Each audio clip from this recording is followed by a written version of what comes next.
Welcome YouTube, Nws Yog Leej. Today's episode is my behind-the-scenes commentary on Paradise's music video, Nws Yog Leej, and of course, it's the remix version. Are you ready?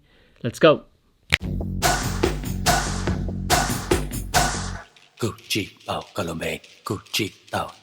If you haven't yet, please subscribe and share. Now, if you've already subscribed, do me a big favor and click the bell to get notifications. Okay. So today will be all behind the scenes information. Let's get started. But if you haven't seen the original version yet, do me a big favor and watch it first and then watch this commentary. I hope you enjoy this video. Okay, so I decided to upload this version of Nws Yog Leej. I knew that Paradise had already uploaded one, but I decided to do this one because it had this little tiny scene in the beginning, which gives a little bit of perspective as to what was going on. So you can totally see how young Nail looks in this picture.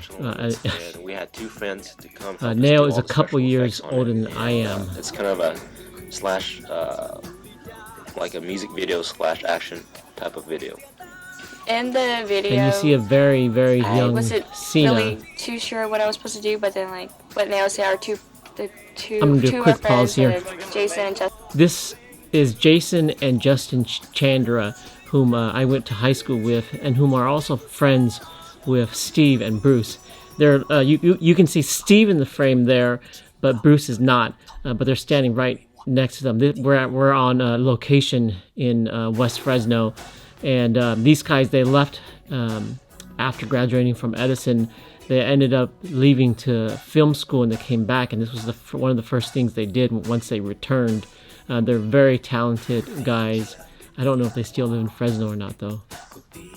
They kind of helped us with the script and everything, so basically what I play is like... So there's a lot of information that's lost in the movie. You can only translate and do so much in terms of the story with video alone. And of course, you know, there wasn't very much dialogue. And so Cena's kind of like the informant that comes in. They don't know me, okay? So, and I just like kind of pop in the video like, you have to do Cena this. is probably the nicest make person sure you'll this ever gets meet. done, or else, you know, the city's gonna go completely, right? And so this CGI shot, believe it or not, was well ahead of its time in terms of the Hmong community. Pause here, and the backdrop is that the city is under siege and under control by some foreign robot race who's controlling the city with a force field. And so it's the job of Paradise, of course, to release the city. And up to this point, we don't know who Cena is. This next shot is shot in Ko's garage, and believe it or not, it's summer.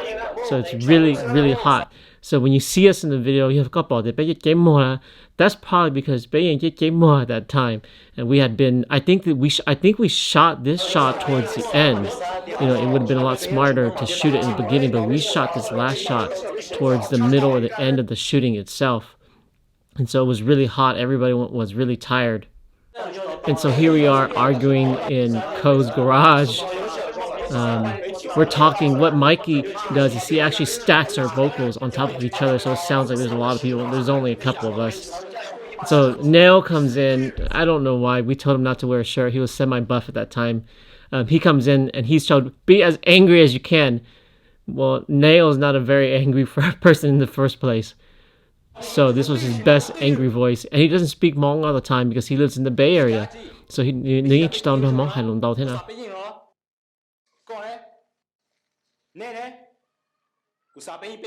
And Cena, of course, her Hmong is even a little bit, probably not as good as Nail's. There's 4 of them. Cena is probably one of the nicest people you will ever meet. She couldn't be aggressive even if she wanted to. Although if she wanted to punch you in her face, she could. I love how Ko prances off in the scene. And that's the mask of the Guardians. I think we got those masks from Michael's. And the music starts.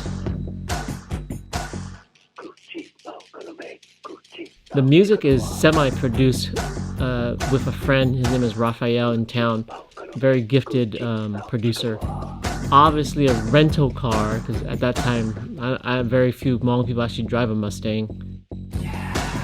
So this next scene is shot at a railroad yard, and there are a bunch of freight trains just parked. And so naturally we decide to fight around it, and eventually, because there's absolutely no one around, we jump on top too. A little bit of information of the CGI in this music video. At the time, there is no extravagant plugins as they are now. Everything that was done by Justin and Jason was done by frame, so they would have to do each edit frame by frame to get that look. And here they are fighting on top of the train. I thought, I hate heights, so I wouldn't be able to do this. And so that's Bruce. Bruce gets kicked off. You'll see Bruce a lot in this film. A little bit of information. At the time, Nail was Muay Thai kickboxing, and Bruce, I think, was probably a 2nd or 3rd degree black belt in Shoshu, which if you're familiar with Fresno, it's Moore's karate. And they don't do karate at all. It's a Chinese kung fu adaptation. And he breaks Bruce's neck. All the electricity done frame by frame. I was particularly impressed by this hand here. Very nice. And so the first of multiple protective beams turn off. This is the kind of stuff you look at that you cringe at a little bit, but you probably wouldn't be able to do yourself. It reminds me of the CGI at the time that was used for Transformers Beast Wars. This scene is Hage with Steve and Bruce fighting him 2-on-1. A little bit of information about Hage. He's actually a former breakdancer, and you'll see that reflected in this scene. Hage breakdance for Smurf. This is Nail and myself in masks. So that's me there. That's Nail throwing these fun little discs around. And you'll at one point see, if you're familiar with breakdancing, Hage do a 90.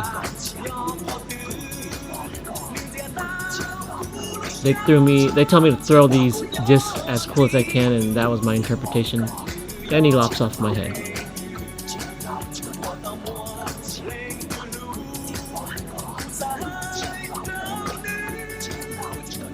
Deactivated, he goes and turns off one of the beams.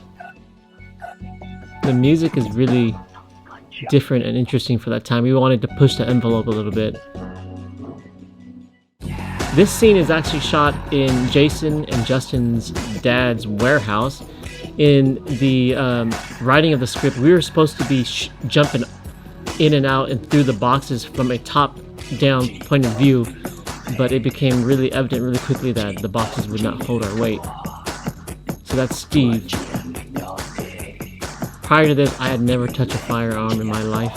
It was cool and scary. And I kept on triggering the gun, which upset my brother-in-law who owned the gun.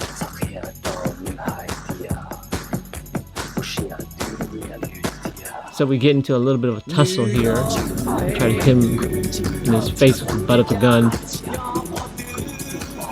This was cool film cinematography here. When you film fight scenes, you feel like you're fighting really fast, but when you look at the material again, it looks so incredibly slow, and this does look so incredibly slow. So he flips me over, and then we do a CGI bullet shot, and then I shoot him.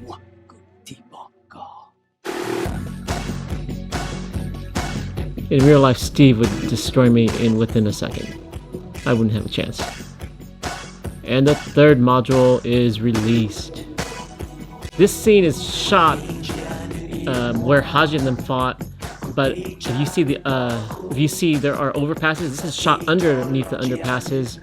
A funny note: you'll see a fence, and during the filming, most of the time, if not the whole entire time, there was a homeless man watching us film the whole entire time. The lightsaber is green and it's hand colored frame by frame. I remember this shot. This scene took Justin and Jason a really long time to finish. All this is CGI that took forever to do frame by frame.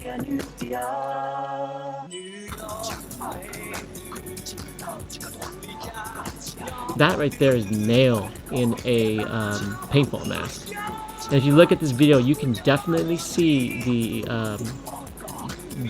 influence of Dragon Ball Z. And so Fong will finish him off, and now Ko's starting to rage. This was fun, really fun to shoot because they had to pretend like they were being shot at, and Ko had a very particular way of spinning around. There, like that. And the brothers get together, and if you look at the eyes right there, that's definitely Nail. Oh, they're getting mad. Lightsaber. So he's winding it up. And so he shoots his beam, and Fong blocks it, and Ko shoots him with his beautiful green beam too. Okay, very good. The fourth beam goes out, and the fourth seal is opened. There was a lot of fun with this shot. There's 4 Cenas versus 1 Cena, shot in a very particular way with Mykie. A funny note, this scene we needed a double, we couldn't find one, so we actually ended up coercing my brother's ex-girlfriend at the time to help out, and you'll see her from the back. She has slightly red hair, and that's how you can tell the difference. There it is, that's her back there, with Cena looking in the mirror, walking off. And so you can see there, her name is Kia, really nice girl. And she'll kill the other false Cenas. Cena is actually a 1st or 2nd degree black belt in Shoshu. Also, that whole entire family, they're all black belts.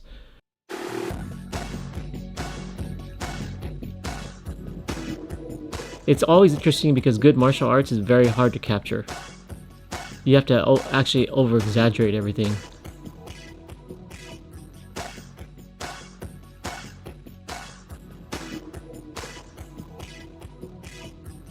So she pushes her off, and she shoots a killer beam at her.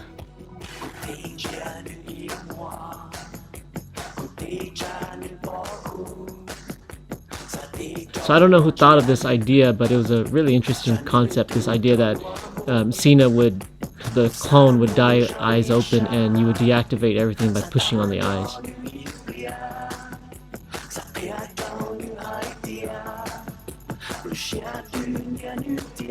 And with the last beam deactivated, the beautiful Fresno sky is lit up, and everyone can see the difference. They are now free.